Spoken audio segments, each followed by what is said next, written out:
My sister, who took John away from me, said, "I'll be happy enough for both of us." She sent me an invitation to her wedding with John, trying to make me jealous. But I told Mom, "We'll go anyway. We'll make sure to make it special." Usually my parents are nice and hardly ever get mad, but they'd had enough of my sister's bad behavior. We went to the wedding with determined smiles, but it turned out to be a disaster, not a happy occasion. I'm Hannah Turner, 24 years old, and I draw pictures for a living. I got married recently, not even a year ago, and my relationship with my husband, John, is strong. We met through a friend and quickly started dating. He proposed to me at a restaurant with a beautiful view at night. Our wedding was full of happiness, surrounded by family and friends. One day, I noticed that my husband John forgot his phone in the living room. I picked it up and brought it to him, saying, "John, you forgot your phone." He seemed a bit nervous as he took it, thanking me quickly before rushing out the door. His sudden rush left me feeling uneasy, and that feeling marked the beginning of my suspicions. After that day, John started carrying his phone with him everywhere, even at home. I found it strange, but I couldn't imagine John would cheat on me, right? We'd been getting along fine without any major problems. So I tried to convince myself that everything was okay. However, my trust didn't last long. While I was hanging up laundry, I saw a notification on my own phone. It was an email from an unfamiliar address. "Hey, long time no see. How have you been?" It seemed like it could be from someone I knew, but I heard about scams where people pretend to be friends, so I decided to ignore it. But then another message came through. "Hey, don't ignore me. I can see you read it. Ignoring your sister? That's just like you, always so mean." Right after I closed my phone, it rang, and it was another message from the same unknown sender, calling me their sister. Indeed, I do have a sister named Sally, but she's known for causing trouble in various ways. Sally, my sister, had a history of causing trouble, especially with money. She often borrowed money from friends and then disappeared without paying them back, leaving my parents and me to deal with the fallout. Because she was their daughter, my parents always ended up paying off her debts. On top of that, Sally had a habit of making complaints over the smallest things. She'd yell and be rude, even making people kneel down to apologize to her. This made her a difficult customer to deal with. Another problem was Sally's love life. She had a thing for men who were already in relationships, whether they were friends or family. She didn't care about causing tension between people, she just pursued what she wanted. Because of her behavior, I had cut ties with Sally since she left home. So when I received a message with the word sister on my phone, I felt uneasy. I debated whether to respond, but I ultimately decided to ignore it. Whether it was really Sally or someone pretending to be her, I didn't want to get involved. However, the messages kept coming until I finally opened one to block the sender. What I saw shocked me to my core. It was a message from Sally, saying that John was now hers and that I should hurry up and divorce him. There was even a photo of John and Sally together as proof. I didn't need any more confirmation, I knew it was true. I sat down, feeling dizzy with shock and disbelief. After Sally's message, John never came back home. Instead, all I got was a set of divorce papers filled out by him. My attempts to reach John were met with silence. Losing my husband in such a sudden way left me feeling devastated, angry, and emotionally fragile. Why, John? I cried for days. Once I had calmed down a bit, I decided to reach out to Sally. "What do you want? Let me speak to John. You've been ignoring me for so long, and now you contact me without even saying hello or apologizing. What's your intention?" I demanded. "Excuse me? You should be the one apologizing. Just send John back home for now." "No way. He doesn't want to come back. He says he loves me more than he ever loved you. And why should I apologize? It's your fault for not being able to keep him." No matter what I said, Sally wouldn't listen. I was already feeling terrible mentally, too exhausted to worry or think anymore. I realized it was pointless to keep arguing. Holding on would only make things worse. You know, if you're going to be angry at someone, be angry at your own lack of charm, loser. After that conversation, I shut off my phone. I was done dealing with Sally and had lost all affection for John, who had chosen her. Before I knew it, I had signed the divorce papers, and just like that, my once happy marriage was over. My life became a mess after that. Maybe because of the emotional damage, I struggled to eat and felt more tired than usual. I looked so worn out that my coworkers started to worry. Despite trying to reassure them with a smile, it felt like my body and mind were reaching their limits. Eventually, I collapsed at work and woke up in the emergency room. My parents and a close coworker were there beside me. "Hannah. Can you recognize me, Hannah?" Their voices brought me back to reality. Looking around, I realized I was in hospital, remembering what had happened. "Oh, I collapsed, didn't I?" My dad sighed with relief. "We were so worried when the hospital called." "Are you working too hard?" he asked, but deep down, I knew it was the stress from John and Sally. "Maybe," I muttered, and my mom quickly called for a nurse to get a doctor. After a checkup, they decided to keep me in the hospital for observation. "Are you eating properly? Getting enough rest?" My dad bombarded me with questions, clearly worried. I assured him I was okay. My mom asked him to buy some drinks and snacks for me, and he agreed, leaving the room. "Hey Hannah, something's not right, is it?" Natalie said. "You've seemed really tired lately, and this is so unlike you." They say women have strong intuition, and Natalie seemed to have it. I sighed and opened up to them about everything that had been happening. I ended up crying while explaining, realizing I had reached my breaking point without even realizing it.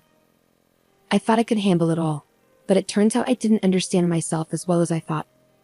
As I tried to laugh it off, my mom squeezed my hand tightly. "I had no idea all of this was going on. Why didn't you tell us sooner? This is the first time I'm hearing about the divorce. I'm sorry to say this in front of you, Mom, but is Sally out of her mind? I can't believe it."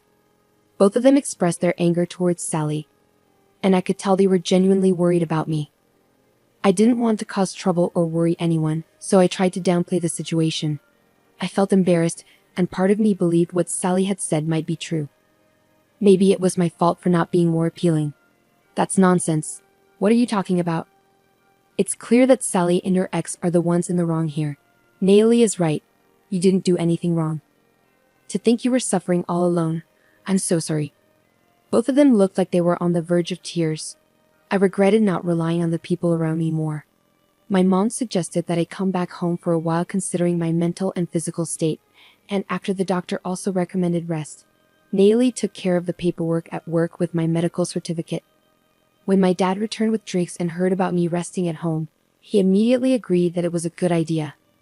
Natalie managed to explain everything to my workplace, and HR assured me, "You've got plenty of paid time off saved up, so take your time off to rest." After thanking Natalie, she reassured me that she'd be there for me, and I should lean on her whenever I needed.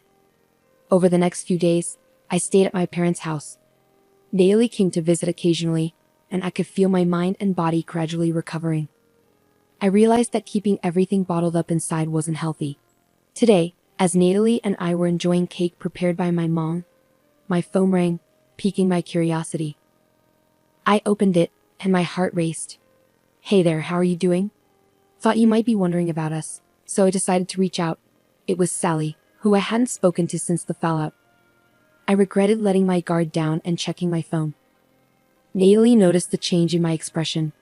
"What's wrong? Are you okay?" Yeah, I'm fine," I replied, but it was clear something was off.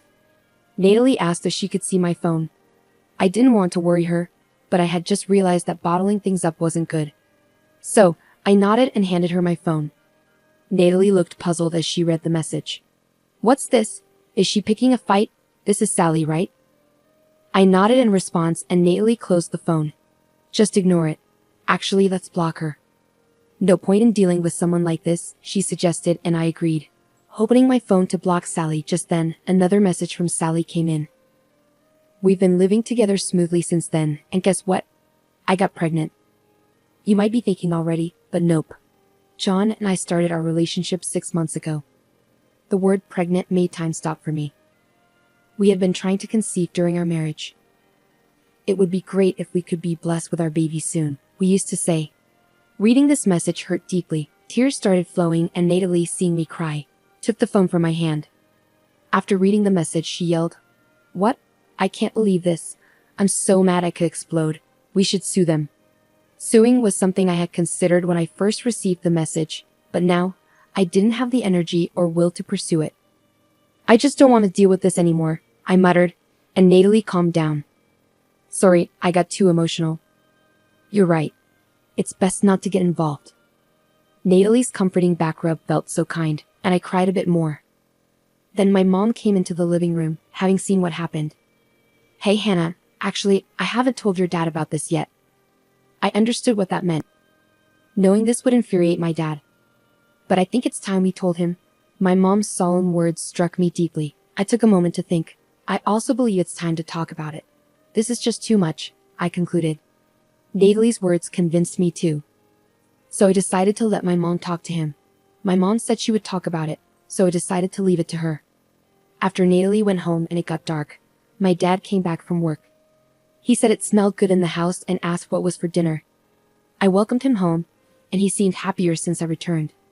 Mom said Dad's mood had improved, and she was glad I was back. Her words made me really happy, knowing I had a place where I felt calm. But today, Mom looked serious when she talked to Dad.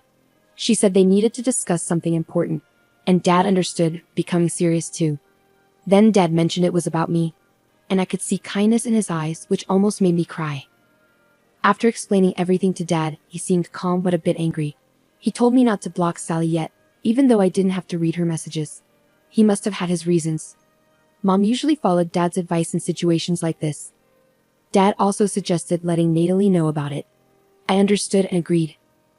Both Mom and Dad reassured me that everything would be okay and that they were here for me, along with Natalie. Their kind words and smiles made me feel so relieved and happy that I ended up crying. Seeing this, both my parents laughed, and my heart felt warm. That night, I told Natalie everything, and she said, "It's wonderful you have such supportive parents, and remember, you've got me too." I gazed at the stars, feeling comforted. After talking it over more, I decided to move back home. That meant going back to my parents' place since it's close enough to commute to work from there. Natalie thought it would be better for my mental well-being to be away from a house full of painful memories. Since I was the one on the rental contract, I handled canceling it and sent John's stuff to his parents' house. On moving day, I sorted out mail forwarding at the post office and completed the move smoothly. I bid farewell to the landlord with a smile, leaving on good terms. Back at my parents' place, I settled back in and returned to work. My coworkers had been concerned, but now I could genuinely tell them I was okay with a smile. My boss reminded me not to push myself too hard, which made me appreciate my workplace even more. A few months later, I returned home. When I got there, my mom had a serious look on her face. She said we needed to talk and asked me to come to the living room after changing. I sensed something was wrong from her expression. After changing, I went to the living room where my parents sat, looking puzzled over a letter. I sat down in front of them, and they showed me the letter. It was an invitation to a wedding, but what could be the problem with it? I asked if I could see it, and my dad said yes. When I looked at it, I saw it was from Sally and John. I was shocked. "What?" I couldn't believe it. "You filed a forwarding address because you moved, right?" my dad asked. "Yes, that's right." No wonder both my parents looked worried, but surprisingly, I felt calm. If this had happened before, I would have been really shocked, but now, I just felt disgusted. "Are you okay?" my mom asked, concerned. Dad was also watching me. "Somehow, I'm better than I expected. I just feel disgusted. I wonder how far they want to go to insult me, right? Even if she's my daughter. This is too much for me to handle," I said. I'm glad Hannah isn't as shocked as we thought, but this is still unacceptable. I could see my parents were angry for my sake. I'm grateful for my parents who were standing up for me. The invitation was addressed to me. "Do I have to go?" I asked, feeling uncertain, and my parents looked at me with determination. "Mom and I will go. We'll show them what hell looks like." It was unsettling to see my usually gentle parents so angry.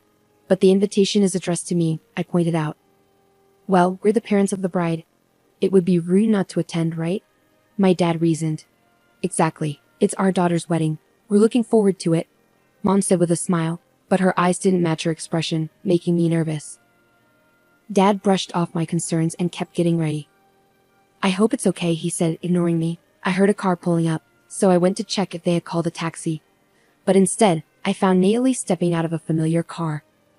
"Natalie, what are you doing here?" I asked in surprise as I opened the door. She looked stunning in her party dress. "Good morning.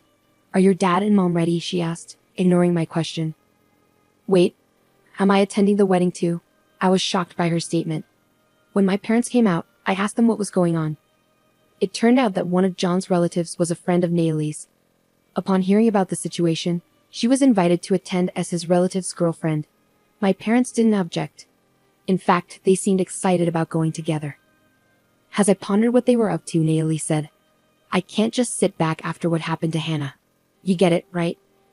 Despite feeling anxious, I agreed. Then my parents and Natalie left together for the venue in one car. I thought about joining them, but Natalie seemed to sense my hesitation and said, "If you want to see, I can show you through a video call."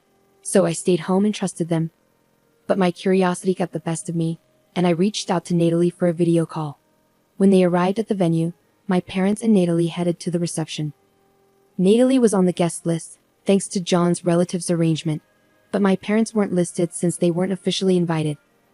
The receptionist went to check their names, and that's when Sally showed up. Sally was surprised to see my parents and couldn't hide her confusion. "Why are you here?" she asked. "Well, we're the parents. It's only natural for us to come," my parents replied. "There seems to be a mistake. We didn't receive an invitation," they explained, which made Sally force a smile. The invitation was actually meant for Hannah. Yes, we were surprised when Hannah told us about it. We had no idea about the wedding. Since Hannah couldn't make it today due to work, we came instead. It's fine to invite Hannah, but you should have sent one to us too.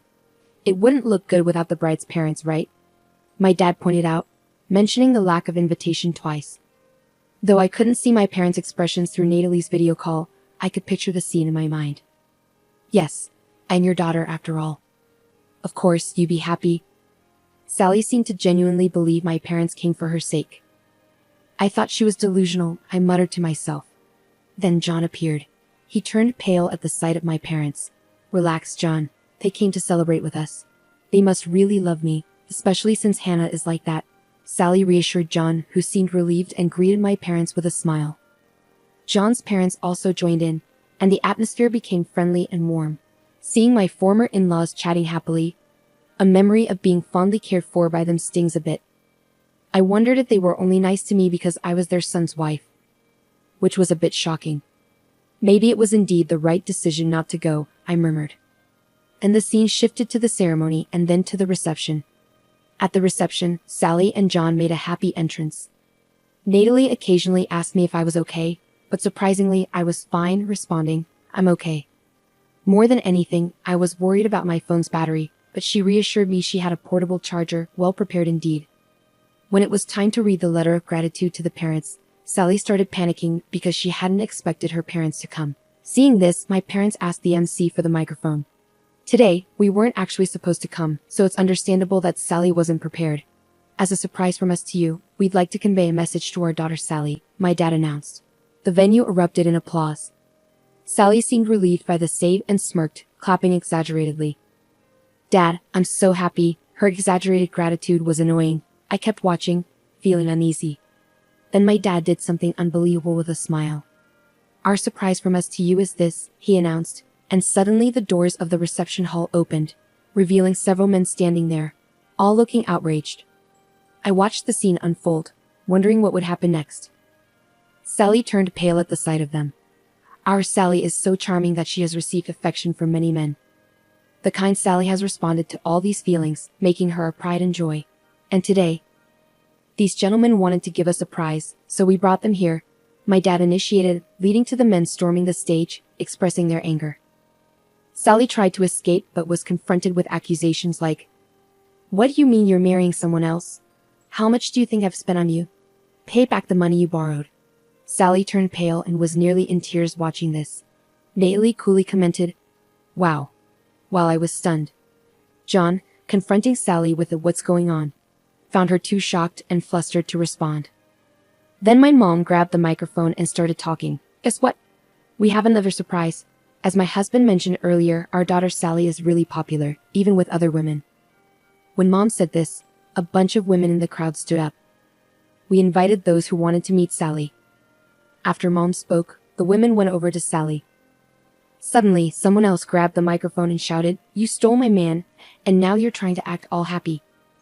Give me money for cheating with my husband. You disappeared as soon as I lent you money. Pay me back." Everything got chaotic. The reception room went from noisy to really chaotic. I bet the other guests were shocked. but they seemed more disgusted than surprised.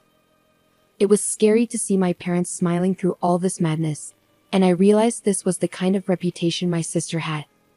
Amidst all the chaos, someone else grabbed the microphone. "Sally, it's really nice to see such a lovely person becoming our son's wife." Surprisingly, it was my ex-mother-in-law who spoke up unexpectedly. I was puzzled, wondering what she meant. She went on. "It might not be as grand as the surprise Sally's parents prepared, but we also have something special for you." John seemed shocked by his mother's words. "What do you mean, Mom? Can't you see what's happening?"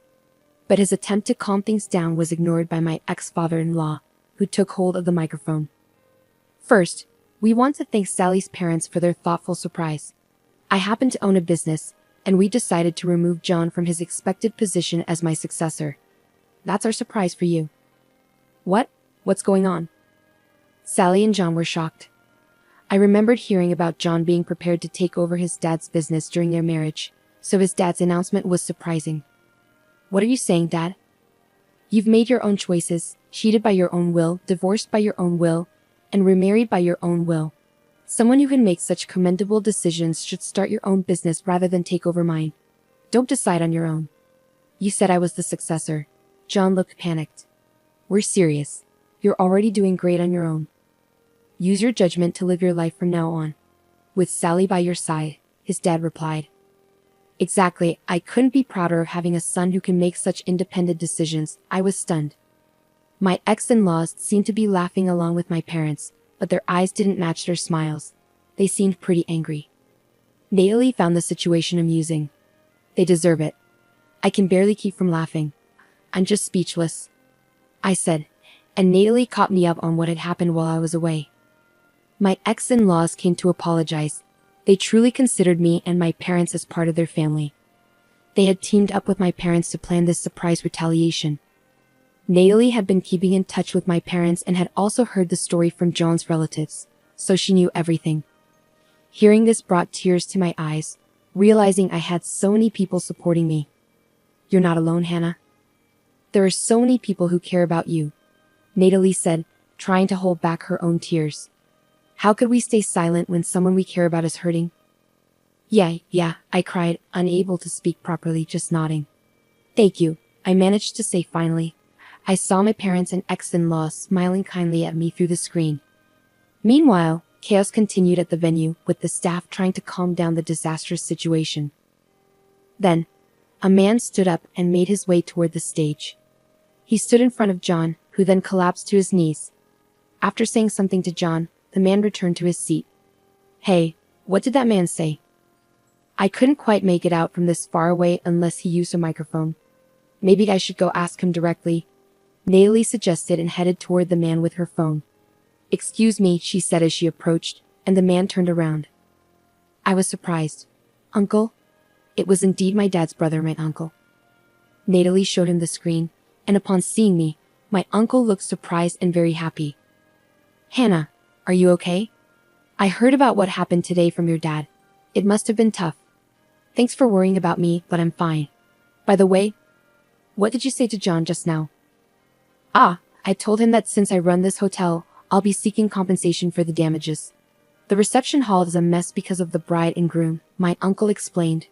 Both Natalie and I understood upon hearing his words. That's why John looked so pale. After chatting with my uncle for a while, I felt a bit more hopeful. Trying to spot Sally through the camera was tough because of the crowd surrounding her. This wedding had turned into anything but a celebration. Looking around, I noticed many guests leaving, including some of John's colleagues I recognized, who seemed puzzled as they left. I thought to myself, well, that makes sense, feeling somewhat relieved. The wedding ended in disaster, with Sally and John looking worn out and pale by the end. "And now, the bride and groom will leave," the MC announced. But by then, most of the guests had already departed, and only our parents, former in-laws, Natalie, and a few of John's relatives were left to applaud. When my parents came back home, I went up to greet them, and to my surprise, Natalie and John's parents were with them. I was a bit shocked but bowed to my former in-laws. "I'm sorry for not keeping in touch. I regret how our marriage ended despite your kindness." I apologized, feeling guilty for not reaching out to them after the divorce. My former in-laws, with tears in their eyes, placed their hands on my shoulders. "We should be the ones apologizing," they said, but I insisted it wasn't necessary and thanked them for their care during the marriage. After that, we all sat down for tea and had a pleasant chat, expressing gratitude for the wedding events and partying on good terms. I felt like I finally had closure and felt rejuvenated. A few days later, I received a message from Sally on my phone during work. I had forgotten to block her, but when I checked, it was a barrage of complaints. "You ruined our wedding. Take responsibility. Did you tell our parents? Are you jealous? Stop blaming me for your unhappiness, loser." Sally's message flashed on my phone. I sighed and turned to Natalie at the next desk. "Can I still claim alimony for the affair? She's practically giving me all the evidence herself, right?" Fed up with it all, I decided to hire a lawyer to claim alimony. I saved all the messages and images Sally sent and replied to her. "Thanks for providing evidence of the affair. A lawyer will be contacting you, so please stop contacting me directly." Sally freaked out. "A lawyer? What are you doing? Stop it." She began deleting the messages and images she'd sent. When I told her that I had saved all the evidence, she panicked even more and started apologizing. "Sorry, it was all lies. I'll leave Jan alone now that he's not going to be the CEO, and I won't say anything mean anymore. Please don't make me pay alimony. I already have debts. That's not my problem. I don't want Jan, and do whatever you want. Actually, maybe it's good you took him. I don't need a man who cheats. And in the end, you protected me. Thanks, sis," I replied before cutting off contact. After blocking Sally, she tried reaching out from different accounts, but I blocked those too. I quickly consulted with the lawyer I was referred to, and they acted swiftly upon receiving the evidence. Soon after, I started getting messages from John. It seemed things weren't going well with Sally. He sent me creepy messages like a lovesick Romeo, which I ignored and blocked. When he tried to contact me through the house, my parents handled it. Apparently, he got scared off by them, and hasn't reached out since. Later, the lawyer informed me that John and Sally had agreed to pay the alimony. They tried to resist using Sally's usual complaint tactics, but that didn't work on a lawyer. Realizing they had no chance, they gave in. John, who was initially resistant, looked defeated and pale after learning Sally had provided plenty of evidence against him. Despite feeling bitter about being harassed by such immature individuals, I'm now just thankful for the many people who stood by me. Sally and John eventually got divorced. Sally, with no one else to turn to, contacted our house once, but my parents issued a statement of estrangement. She hung up the phone crying. John, rumored about the wedding at work, found it uncomfortable and ended up resigning. Unable to go back home, he's now getting by with part-time jobs. Meanwhile, I received a promotion at work because of my excellent performance. I also started a relationship with someone I met in my new department. Thinking ahead, Natalie also clicked with one of John's relatives, and we often share our love stories. Next month, as a celebration, my parents, Natalie, and even my former in-laws are planning a trip to the hot springs together. Despite hitting rock bottom, I feel happier than ever before.